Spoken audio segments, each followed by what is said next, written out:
Middle ઈસ્ટમાં ચાલતા યુદ્ધને પગલે LPG gas સપ્લાયનું સંકટ ઊભું થતા હોટલ રેસ્ટોરન્ટ્સના સંચાલકો કોલસાની સગડી ચલાવવા મજબૂર થયા છે।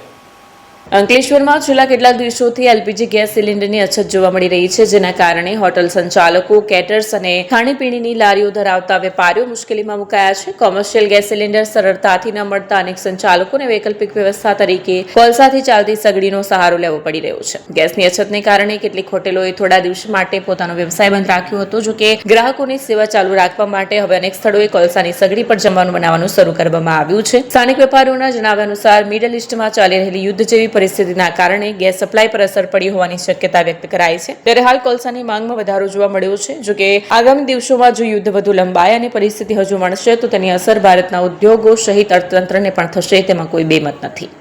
મારું નામ દીપક છે। ઘણા સમયથી હોટલના ચલાવી રહ્યા છે અને ગેસના બોટલની અછતની કારણે બંધ હતી, એટલે 2 દાડા બંધ રાખી, એટલે રૂપિયા પૈસાથી કોલસા લાવીને અમે આજે હોટલ ચલાવી રહ્યા છે। અમારા ઘરા ખાંચવા પડે એટલે આજે ચૂલા પર હચવી રહ્યા છે।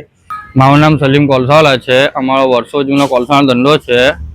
જે અમને જે ગેસ એલપીજી ગેસનું જે આપણે અછત પડી છે તેના હિસાબે અમારા ધંધા પર બહુ એ લોકોને વપરાશ વધી ગયો છે।